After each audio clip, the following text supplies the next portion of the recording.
Support for this episode comes from Dexcom. I'm so excited that the Dexcom G7 is here. I know you probably have a lot of questions about insurance. You're not alone. Dexcom understands how complicated this can seem, and they've made it as simple as possible. Dexcom is the #1 covered CGM brand. You can visit the Dexcom Savings Center for a free benefits check to see what coverage options are available to you. Powerful and simple, Dexcom G7 is proven to lower A1C and help you spend more time in range. Learn more, go to diabetes-connections.com and click on the Dexcom logo. This is Diabetes Connections with Stacey Sims. This week, when it's stormy outside, most of us head inside. But there are those who just can't wait for big storms and extreme weather so they can head out to track and learn. Jen Walton is a storm chaser and photographer who lives with type 1. We'll talk about how her diagnosis as an adult helped kick off this long-delayed dream to chase, how she prepares and manages with T1D on board, and how she's encouraging other women and girls to share her passion for extreme weather. This podcast is not intended as medical advice. If you have those kinds of questions, please contact your healthcare provider. Welcome back to another week of Diabetes Connections. I am always so glad to have you here. You know we aim to educate and inspire about diabetes with a focus on people who use insulin. And it's great to be back. We were off for just a week while I took a much-needed family vacation. It was really terrific. I don't know. As these kids get older, it's just harder and harder to find time to spend with them. Not for me, but for them. It's just hard to carve it out of their schedules. Benny worked all summer. Leah is working full-time. She's got her own place in a different city. So it's just nice to spend some time with these kids. I accidentally cross-posted to the Diabetes Connections page. My Instagram is attached. You know the drill on social media. It's a mess. So I decided to leave it. I left all my vacation photos up on the Diabetes Connections page on Facebook. So you can see that my family is trying to get to all 50 states, all 4 of us together. And after this trip to New England, we are up to 33 states. We have 17 to go. I got to tell you, we did have some diabetes nonsense. Very frustrating. I mean, from the minute we started this trip, Benny's diabetes just did not behave. Something was wrong. He knew it. He shared with us that he wasn't sure what was going on. And after a couple days of really high blood sugars that would not budge, I mean, here's how frustrated he was. He asked me for help. It was so nice. Honestly, I hate that it happened, but it was nice that he let me help him troubleshoot. We did figure it out. Just some pump settings that he hadn't looked at in a very long time needed to be adjusted. I don't know why it came to a head on vacation. Maybe he was just so sedentary in the car. We spent a lot of time in the car, and you know how that goes. But we figured it out. Onward, it never stops. But, he has such a great attitude. So I know when he's frustrated that he's really frustrated. And yeah, he's allowed to be.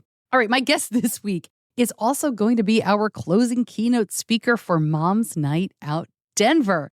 And before I get to her, I need to let you know that you got to check this out on social media because we have a contest going on right now for Mom's Night Out. This is the week of August 12th, where you can win a free ticket for either Denver or Philadelphia.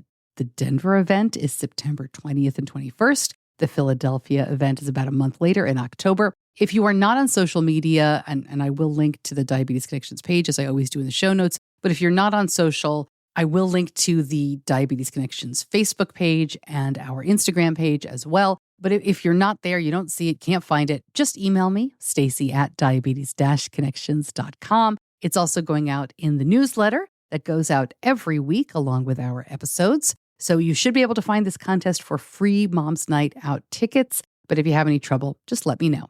All right, my guest, Jen Walton, is pretty amazing. I am posting some of her photos in the Facebook group, and I will link up her Instagram so you can follow her there. She is the founder of Girls Who Chase, a much-needed group in the largely male-dominated world of storm chasing. There's so much more to her story. She tells it better than I can, so you will hear from Jen Walton right after this.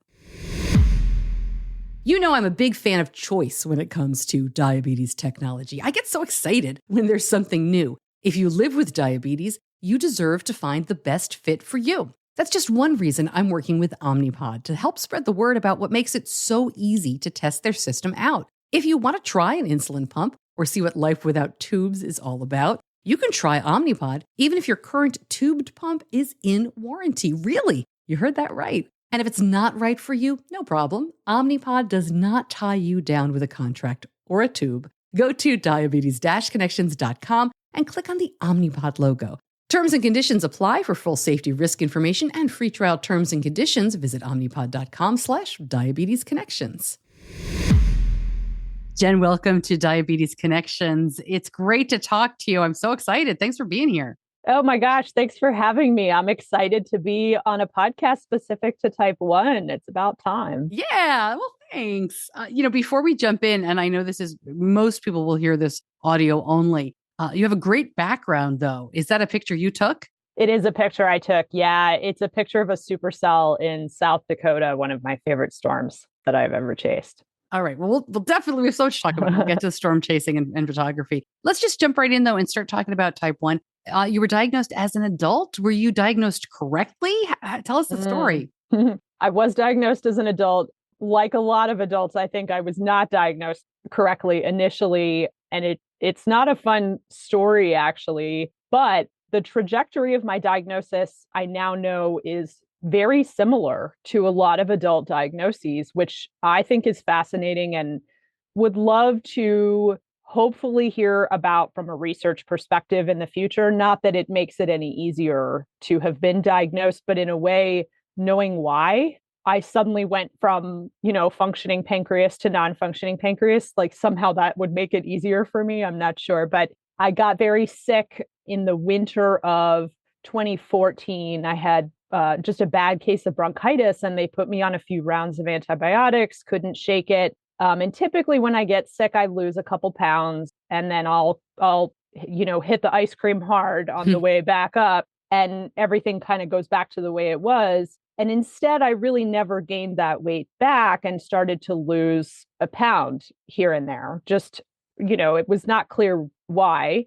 I'm a fairly healthy person anyway, exercise regularly, didn't eat a ton of junk, would occasionally binge like the normal person, and really had a moment there in the spring of 2015 thinking, oh my God, my metabolism is finally what I always wanted it to be, and I could eat whatever I want, and this is great. But some part of me knew that something wasn't right, and eventually started to just have a real strange series of things happen, like started getting leg cramps in the middle of the night and had a random infection. And then I got real thirsty in March of 2015 and thought, I don't want to be one of these people, but I'm going to just plug all these things into the Google machine and see what comes up from this. Because if you don't know what type 1 is, they all seem very random, right? Weight loss, raging thirst, right? These are just really random. And immediately up popped type 1. And nobody in my family, I had never heard of type 1. Nobody in my family has ever had it. In fact, type 2 runs down my dad's side. And so I had been told, don't mess with your weight or your food because you want to make sure that you don't get this too. And so I thought, oh, come on, this isn't fair. That was kind of my first.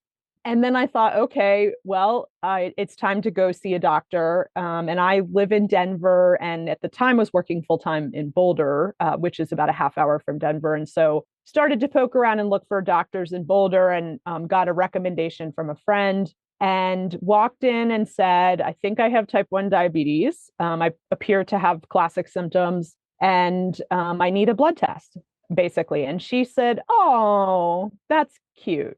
Basically, what I recommend is that you stop exercising so much to counteract your weight loss. And it sounds like you need some vitamin D, and I have some very conveniently for sale. Wow. And I have had some interactions in the past prior to that with the healthcare system, but enough to be like, something's not right about this, right? And then I said, okay, I'm going to not buy your vitamin D today, but if you could get me a blood test, I'll just put up with the rest of this. And she said, well, everybody's real busy right now, so I'll get you in a couple of weeks. And I was like, no, thank you. So I walked out of there and luckily kept pushing.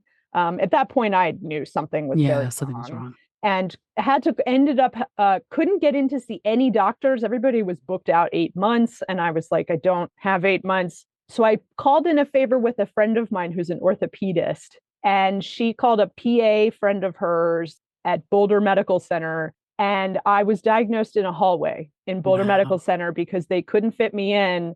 My A1C was 12.7, and my fasting blood sugar at the time was like 402 or something. And the orthopedist friend, I just remember the phone call where I was describing this to her, and her voice got real weird. Like she was like, oh, yeah, I'm going to go ahead and.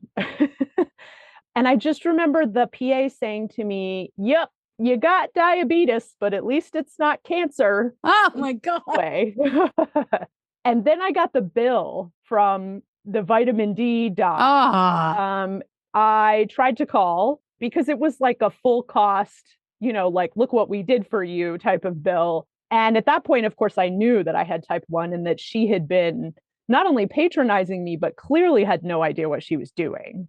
And there was no way I was going to pay that bill. And because she could have killed me if I had, if I'd stopped exercising, that would have made it even worse. Right. So I ended up calling and basically saying, you have two choices. You can reverse this bill. And I had to leave a message because nobody would answer the phone at the office. You can reverse this bill or we're going to talk about malpractice because I have a diagnosis in hand. And I got a $0 balance in the mail. So small wins. So yeah, I was diagnosed in a hallway. And then about a month later, I went to see an endocrinologist at Boulder Medical Center who told me that, quote unquote, type 1s were her favorite and that she was real excited, and then gave me 10 minutes of her time where she threw a bunch of jargon at me, a pen of Lantus and a meter, and said, we don't have time for you right now. Come back in a month. And I went to see a dietitian who said, did you know that Barbara Davis Center is in Denver? And I said, what's Barbara Davis Center? So it took a full month, and I don't honestly know how long it had been that my pancreas had sort of kicked the bucket before all of this started to kick in. I was probably pre-diabetic for a while, but it was something about the heavy meds. And like many adult diagnoses, I was at a point in my life where I had a very stressful job. There was a lot going on in my environment that was high stress. And so I keep hearing this kind of combination of got sick or had some kind of virus and environment was high stress that kind of tipped it for some reason, which has just kind of been interesting to me to hear the patterns. But I remember walking into Barbara Davis Center, and the first person to meet with me was a social worker, and she was wearing a pump. And there were like three people, and they sat down with a whiteboard and were drawing diagrams of in range blood sugar. And I just remember crying because the first month was so awful. Yeah, I'm sure. Right. Nobody cared. Oh, type 1s are my favorite. Right. Like what on earth? So that was really what tipped me into starting to look for diabetes community, because I was like, and it's so fascinating juxtaposing adult diagnosis stories with when kids are diagnosed. Right. Yeah. It's almost like they just assume because we're older, we're going to somehow figure out how to use Lantus and everything else on our own. Right. Yeah. But we're children like everyone else when it comes to this kind of thing. So, yeah. We've had, we get 3 days in the hospital with intense education with the kids. I have a friend who was diagnosed as an adult and they sent him home, but forgot to write the prescription for the pen needles. So he had pens of insulin and no idea. And he didn't know that he needed pen needles. Of course. So he's looking at these pens going, what do I do? I suck it out? Do I stay out? Like, how do I do this? It's a familiar story, unfortunately. It's really awful. When you started feeling better, though, let me ask it this way. Did you start feeling better, you think, after that Barbara Davis Center visit? I mean, I know once you get insulin in your body, you probably start feeling better, but did you really feel more in control, I guess, is the question. It was almost like everything was so subtle that I didn't notice the big picture not feeling well. It took those little random things to get my attention and ultimately the thirst. But after getting insulin in my system, the eyesight went back to normal and everything kind of adjusted itself. The cramps stopped, all the weird stuff stopped, right? I wasn't thirsty anymore. But it took a while for that to happen because nobody explained to me how to use the Lantus or what the difference was between, at the time, I think I was on Humalog and Lantus. And I just was told over and over, track everything you put in your body. And then, we want to know 2 hours later what your blood sugar is. And so I was very focused on the data. And I remember at the time, like we just knew so little about it that I started trying to eat healthier but ended up eating like things that were very high carb. Like instead of white rice, I was eating quinoa, thinking I was like doing a good job, right? It's this really weird mental twist because you could be a perfect example of a healthy person. And I just remember Barbara Davis saying to me, it's all about carb counting. And I was like, could you just tell me not to eat bread? Like it would just be easier if you would tell me not to eat bread because that's fine. I'm happy to, right? And they were like, well, unfortunately, even if you just ate carrots, eventually that would also make your blood sugar go high. And I was like, this is the dumbest thing ever. This sucks. When you were diagnosed, you were not chasing storms, right? What were you doing? Right back to the interview. But first, Diabetes Connections is brought to you by EdgePark. Take control of your diabetes with a broad range of diabetes management supplies from EdgePark. The latest diabetes supplies and continuous glucose monitors from top brands simplify blood sugar management. EdgePark accepts most insurance plans, and Medicare and Medicare Advantage cover certain devices. Plus, EdgePark takes care of the insurance paperwork to make ordering as seamless as possible. Go to diabetes-connections.com and click on the EdgePark logo to learn more about EdgePark's diabetes supplies and CGM devices.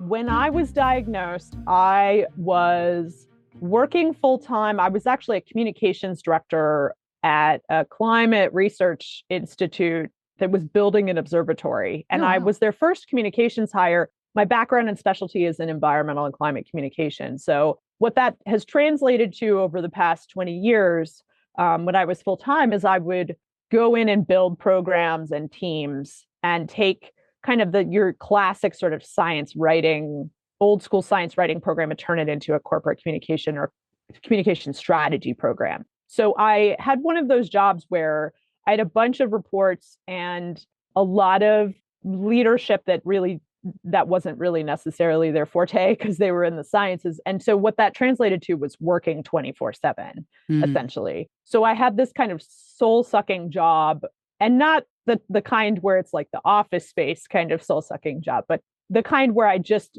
had nothing left for the rest of my life once work was done. I was an avid equestrian, still am. And so I was horseback riding in the 3 minutes I had when I wasn't working. And strangely, I remember during that period, despite kind of being at a peak in my career and having this hobby and a partner I loved, that I just felt like I had an itch that I couldn't scratch. And I didn't know where to start, but I did know that I probably was going to have to leave the life-sucking job to figure it out because I was too burned out to put any mental energy into it. So I was already in the process of trying to walk away. I tried to resign from that job 3 times and they kept giving me more money because nobody wanted me to leave, which, was flattering. But I had been with them for 6 years and I needed a break. I look back on that and I look at how I was just handling things in my life. And it's not really a big surprise that I got an autoimmune disease, I have to say. I mean, we know there are connections between our bodies and our mental health.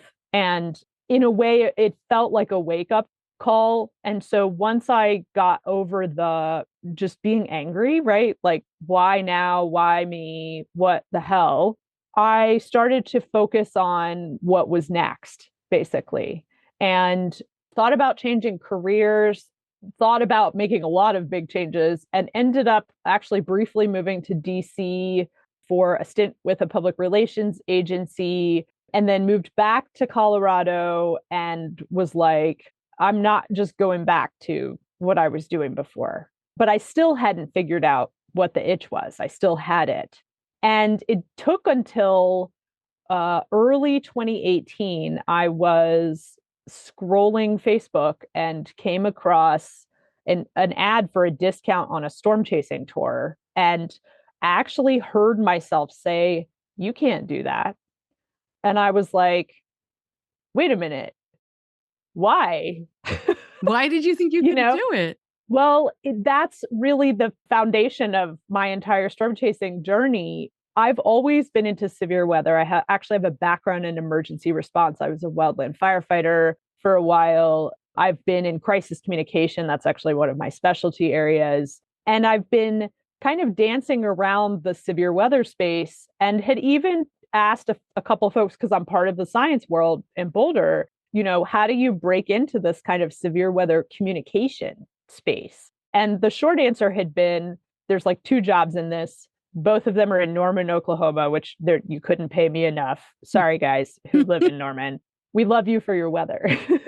And, like that's it. There's just no other way to do this. And so I think what had happened over time is just that combined with thinking that I needed a meteorology degree and that I needed to go with experts because this was extremely dangerous, painted a picture of I don't belong here. This isn't something I can step into.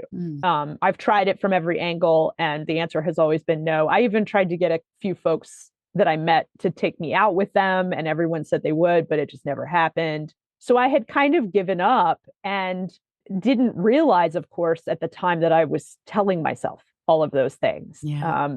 And so that recognition is actually really the turning point in, what has now been a very significant change in my life. I sent myself on that storm chasing tour because I thought, well, if I think this is as much for me as it seems, what a great way to dip a toe in the water. And I, if I think I need to go with experts, here they are. And, let's see how this goes. And we didn't see much weather because it was June 2018, which was kind of a quiet year. But what I did learn was enough to realize that I could teach myself to storm chase. I could teach myself to forecast and get out there. And pretty much as soon as we got back, I started studying. And about 2 weeks after that, was working from home just north of Denver and watched a storm come out of the foothills north of me. And I had just learned about radar presentation and what rotating storms look like on radar. And I thought that thing's going to do it. That thing really does look like it's going to do something. And so I kind of took off out of the house and ended up actually having to run back into the house to get my insulin. And I was in such a rush. I just sort of dumped everything. And I was still in my pajamas. Oh, wow. And hopped in the car, and about 45 minutes of driving mistakes later, like driving through town and getting stuck in traffic. And I was on the wrong side of the storm and all this stuff. I got to the top of this hill in just kind of a plains town northeast of Denver. And in front of me was my first tornado. And I just remember jumping up and down and kind of shouting in my pajamas and thinking oh my God, I did it. That was what created the monster that is now, Jen Walton storm chaser, I think. But mixed in there was, a big piece of it for me personally was the fact that I was the one that got me there. I didn't have to go with anyone else. I was the one that did the work. I had done the learning. And that feeling of just empowerment, I guess, and kind of self-actualization was where the transition really began. And after about another year and a half of full-time work, I actually left full-time to consult, which had been kind of a plan anyway, because I was just tired of working 24/7 and working on someone else's mission and kind of wanted some time. And part of the reason I left to consult is so that I would have autonomy over my own schedule and actually could dive out of the house to go chase a storm or, work on the road instead of being trapped in an office or whatever. And all of that is very much mixed up in, I don't know how much time I have, so it was kind of this cascading effect, if you will, of life changes. And what they tell you when you're diagnosed is that you can have a full and complete life. This is a very high maintenance disease, but you can have a full and complete life. And as long as you take care of your blood sugar and do everything right and all of that stuff, there's still this kind of underlying concern that never goes away. And of course, as type 1s, we all know that we nearly die 5 times a day, and that's completely normal for us, right? All it takes is one misjudge of insulin delivery. And so I think it creates this kind of scrappy, I'll just make it work type of personality. But it's a constant reminder that, we don't know how long we have. And it's not that anyone does anyway, I think. But for me, going through that process is really what drove that home. And so I said, it's time for a major change. And clearly, chasing is a big part of that for me. And so I am going to stop prioritizing things that don't actually matter and shift my life around the things that do and see what happens. What do you like about storm chasing? I look at that and I think it's very exciting.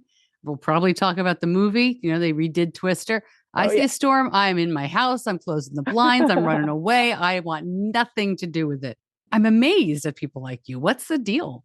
That's a normal human response to severe weather. I would certainly encourage that for most people.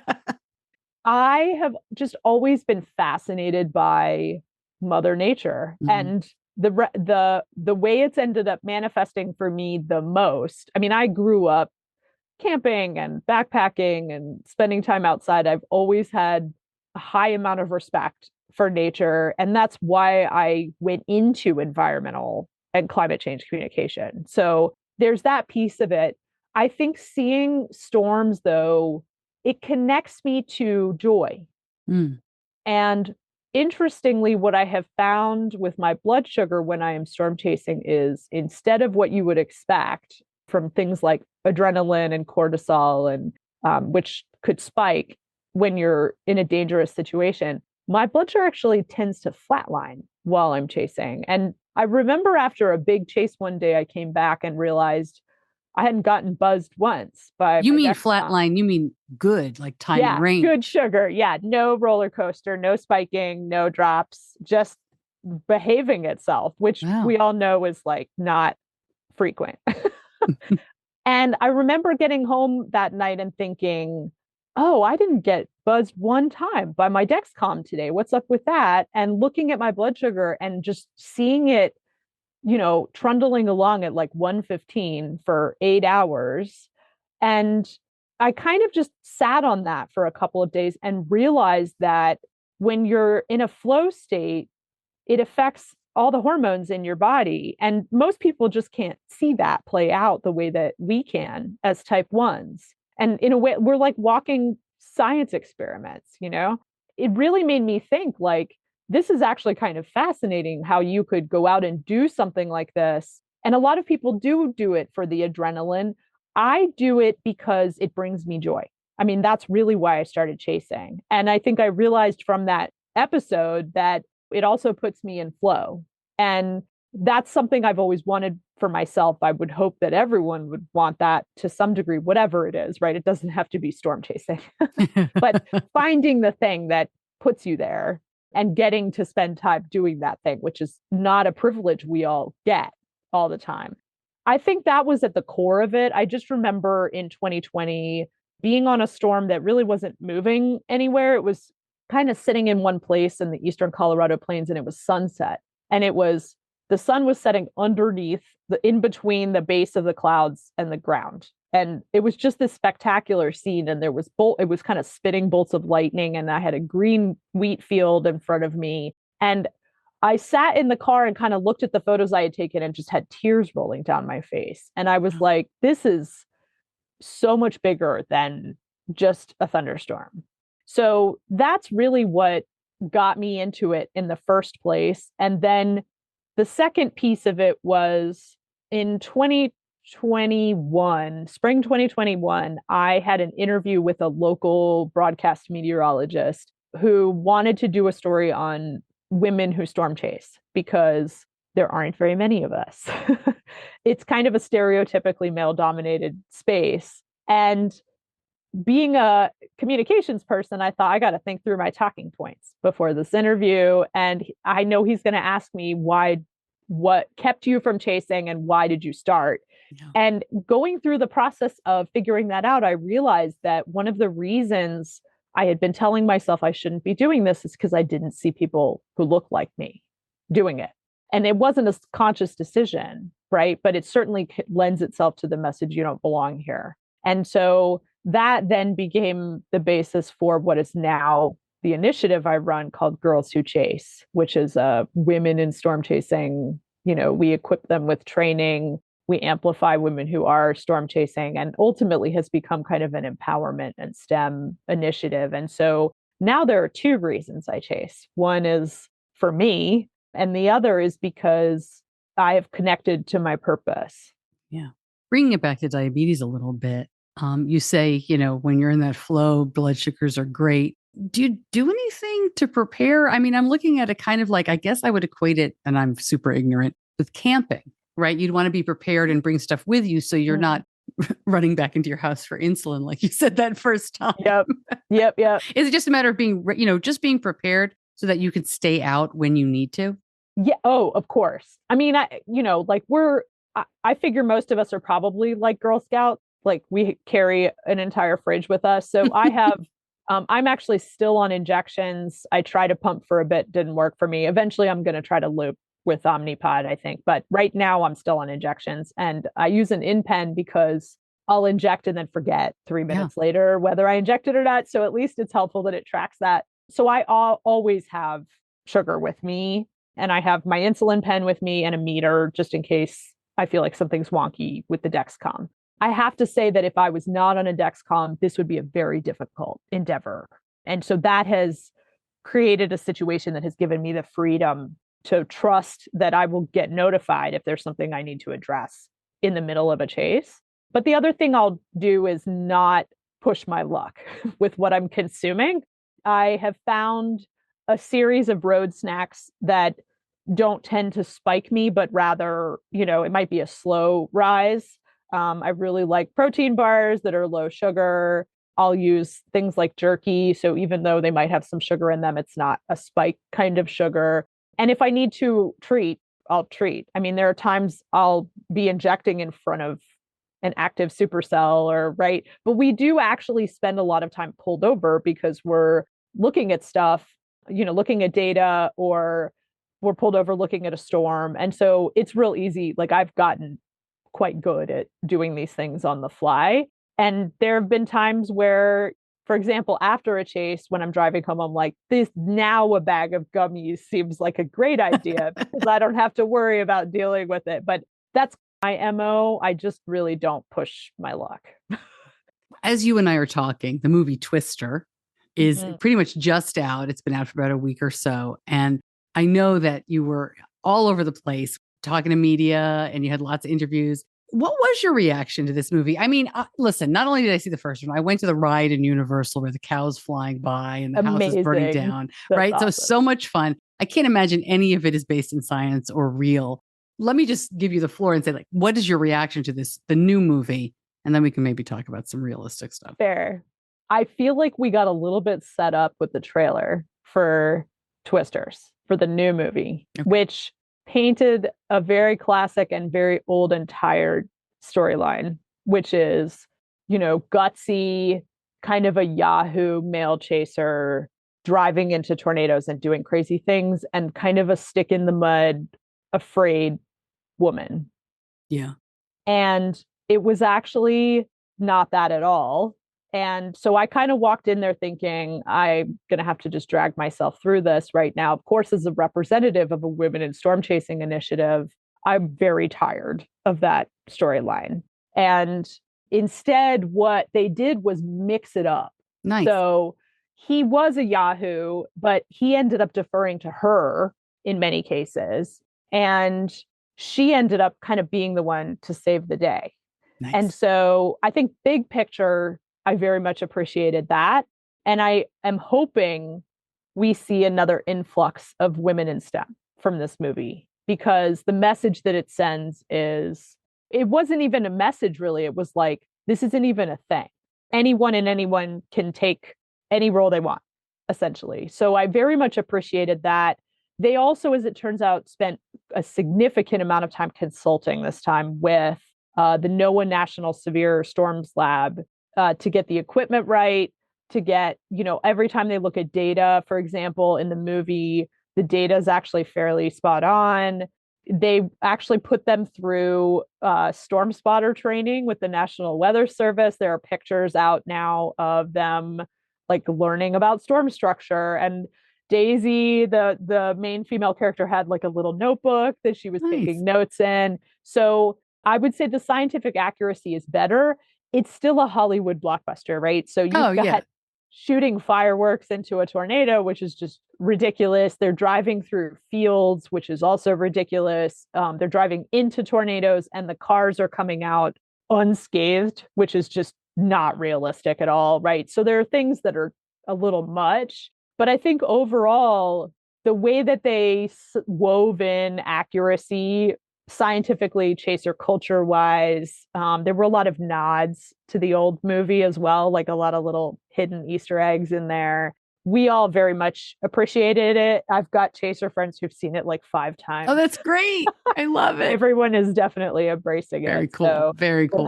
we're certainly having our day in storm chasing right now. I don't know if you can answer this, but in real life, do you have a particular storm or an experience that just awed you? I mean, most of them do on some level, but the ones that will always stick with me were certainly my first tornado. And I sure wish that I had taken a selfie. Like that's my one regret from that. I think the one that I described, the sunset storm, was when I realized how deep this went for me. And I think the newest one, honestly, was I had the opportunity this year to join a scientific research team, the Doppler on Wheels team, which is quite well known in the weather universe, but they've been operating now for nearly 30 years. Some of the first Doppler on Wheels were kind of in the mid 90s, and be a part of the team dropping pods in front of oncoming tornadoes with sensors in them. That has been a lifelong dream of mine. And both from the being part of the team and getting to cover it from a communications perspective. So it turns out that I happened to join them on a year when they deployed on a record-breaking tornado in Iowa that went through the middle of Greenfield, Iowa, killed 5 people and did significant damage to town. And I have a picture in hand of me deploying a pod with that tornado coming into town. And going through that experience and recognizing that I was there for an important reason has completely changed my outlook on severe weather and chasing in general. But also, doing stuff like that is serious for a million different reasons, right? Not everyone is going to put themselves, you have to kind of put your fight or flight aside and go anyway. And I just want diabetics to know that this kind of thing is still there, available to you. I don't encourage putting yourself in front of a tornado, but I wasn't even thinking about blood sugar when I was out there deploying that pod. I was thinking about the fact that debris was falling on me and that we needed to leave, essentially. And that is exactly what I should have been thinking about. That will probably, unless it somehow gets replaced by another record-breaking tornado intercept. It turned out that tornado was actually one of the top 3 fastest on record. And so the data we collected was very important to folks. And let me just continue the thought there. We haven't really said, and I think it's implied, but let's make it clear. The purpose of most of this storm chasing is not to get cool pictures and take selfies. You're looking and gathering information to make things safer, to understand weather patterns, right? To me, that's obvious, but is that kind of how you see it? It depends on the chaser. Folks run complete businesses out of this, right? You have storm chasing tours, you have people who sell video. That is their livelihood. For me, it really did just start as I want to get out and see a storm. And then it certainly turned into working with the National Weather Service and reporting and kind of being the eyes on the ground. Sometimes that's useful. Sometimes it's not, because there's like a million of us out there and it's not a secret that there's a tornado down. But this is on a completely different level. And I really don't seem to be able to function well unless I'm making a significant contribution. And so it's really changed the game for me. But I just can't, I'm excited to be talking to you about this, because what I haven't gotten to say in a lot of my other interviews is, by the way, I have organs not functioning and I am still out there doing these things. And I know that this audience will appreciate that. And I hope that people can hear this as like, yeah, it's cool that she's a storm chaser and she's doing stuff with women and empowering people, but she's also doing it as a disabled person and is still able to go out and do the things that she loves, because that's what matters. Well, before I let you go, a big thank you in advance for coming to speak at Mom's Night Out in Denver, coming up in September. We're really excited that you're going to be there and talk to all the moms who I'm sure will have a million questions for you and who will be very worried about you, because now I'm worried about you too. Stay safe. Well, thank you. And I look forward to seeing all of you in Denver.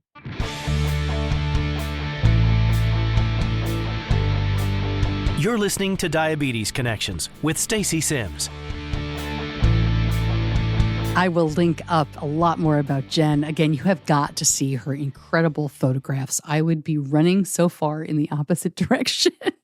But the photographs are beautiful, just some amazing images. And I will link that all up in the show notes. Wherever you're listening, if you are having trouble finding the show notes, some apps display them differently. You can always head over to diabetes-connections.com. Do not forget, if you are listening the week of August 12th, to go ahead and enter our contest for a free ticket for Mom's Night Out. The giveaway is for Denver and for Philadelphia. We are hard at work for 2025, and we will have those cities announced before Denver, I would say. I'm comfortable saying that. Thank you to my editor, John Buchanan from Audio Editing Solutions. Thank you so much for listening. I'm Stacey Sims, and I'll see you back here soon. Until then, be kind to yourself.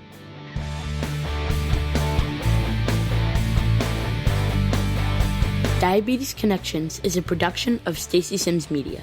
All rights reserved, all wrongs avenged.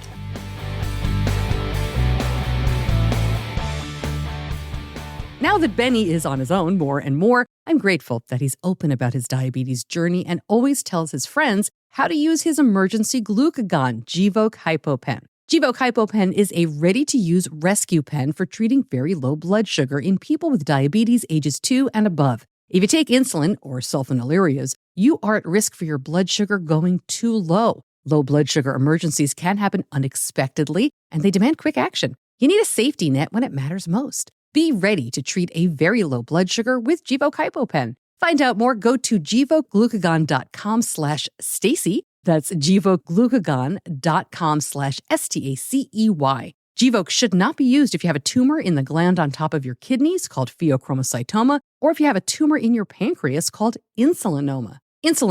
Visit gvokeglucagon.com/risk for safety information.